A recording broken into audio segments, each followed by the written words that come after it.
one of the most beautiful images of Saint Dominic. Perhaps you have seen that, perhaps it is also your favorite. Mine is the one where he is sitting down and reading a book, and his hand was even put on his chin. Sometimes when we read an interesting book, don't we put our hands? Sometimes you put your hand on your face, on your chin, a very casual expression of Dominic. It's like holding or putting up your head, almost maybe ready to point something to what you're reading, to touch, or maybe simply an expression of being overcome by the beauty of what one is reading. I like it because it's the opposite. It's like an answer to what recently an Italian philosopher was writing. He was illustrating what a lazy person is. He was trying to illustrate what a lazy person is by telling us that that is a kind of person who is trying to read a book. That was the image he used. Reading a book and falling asleep. Reading a book and falling asleep. It happens to us sometimes as well. But he says that should not happen. If you're reading a book, well, that's supposed to be an interesting book. That's why you're reading it. And yet, so he could not reconcile somebody holding a book, reading, and falling asleep, and he describes the falling of the book. The falling of the book is like the book of the world fell from one's hands. It's like a crime. It's a crime to drop a book because you fell asleep reading it. We can't decipher what that really means. The book must be so disinteresting, or you must be sick. You fell asleep reading something. It's an image, of course. But precisely, that is the opposite of what Dominic is conveying to us. Reading a book, so wrapped up in his reading. You don't find any other saint like that. Sometimes you ask, can that be a saint? Reading a book? But that's precisely how unique Dominic is, and how unique the charism he was giving to the church. But he never got to be the patron saint of bookworms. We have bookworms. We love to read. But Santo Domingo Meditando, how the Spaniards call that image of Father Dominic, Saint Dominic meditating, illustrates to us something beautiful, at the same time something worldly. And what is it? An appreciation for books, an appreciation for learning. The Dominican order is famed for that. For the brothers, the followers of Dominic, pursuing learning and making out of that a witness to the church. Pursuing what the Spaniards would call the bellas letras, the beautiful letters. Yes, beautiful letters. Just like perhaps how we could understand what St. Matthew is pointing out. The gospel is so important that they will not be abolished. Not a single letter. Not even the smallest part of that letter. Imagine a letter. A smallest part of the letter. Dominic gazing at letters, pointing to us that these letters are forever.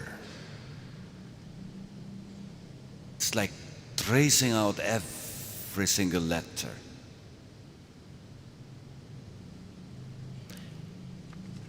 Dominic is not a bookworm, not just a bookworm. He's demonstrating to us something more important. He's alone. Usually when we read, we're alone.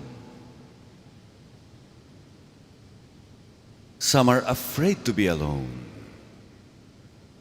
They're always out. They need company. Being alone and reading a book alone and enjoying it is a witness. One can be alone and not lonely. That extreme joy of reading a book, once you experience that, you would even be shy to tell others, sorry I could not, maybe entertain, join, maybe even respond because I'm reading a book.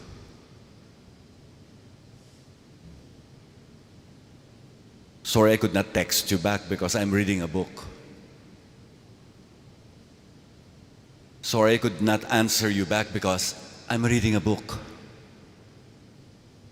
Sometimes, to us that would be a lame excuse. What are you doing? You're just reading. You're just reading a book. But it could be that. That is the most important book. And this is the most important sitting down, holding that book, being inspired, captured by every letter. Students, graduate students especially, know that when you matriculate to a professor, you're not just fulfilling the course. You're actually sitting down for an intellectual apprenticeship. Big words. Intellectual apprenticeship. But that's it. If you don't become an apprentice intellectually, then you have nothing else to say. Nothing to say.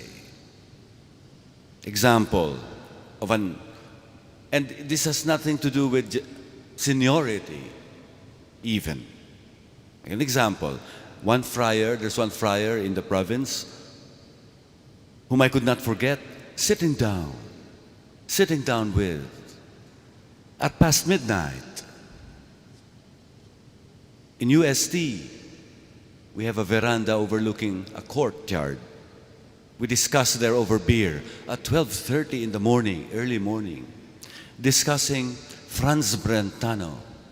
Franz Brentano, a former Dominican priest who left the Dominican order to pursue philosophy and psychology.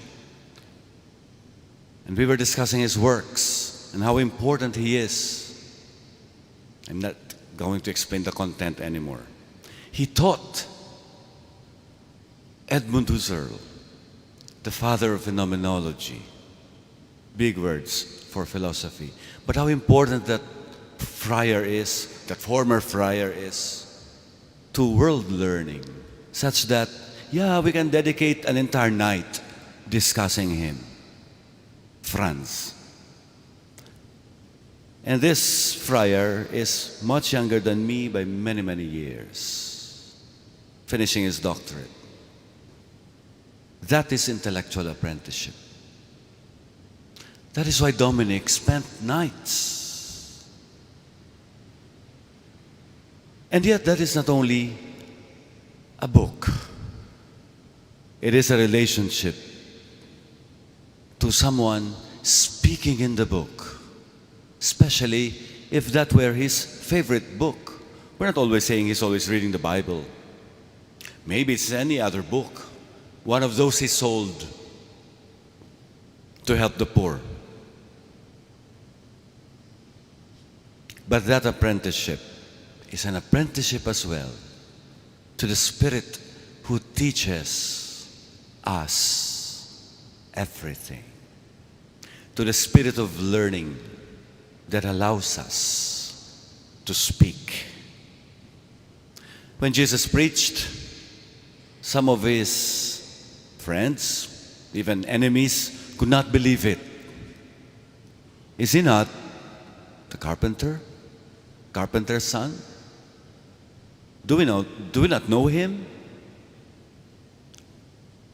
Where did he get all that?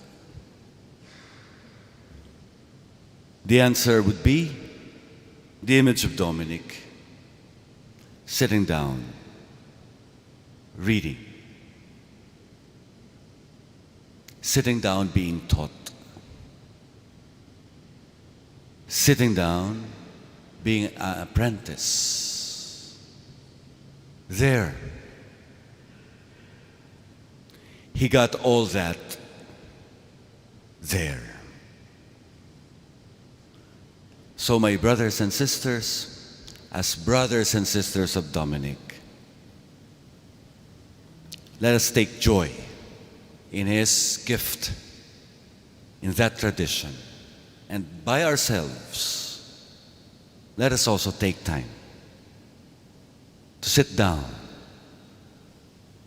hold that book. Yeah? Put your hand on your chin. Don't sleep. Don't let the book of the world fall down from your hands.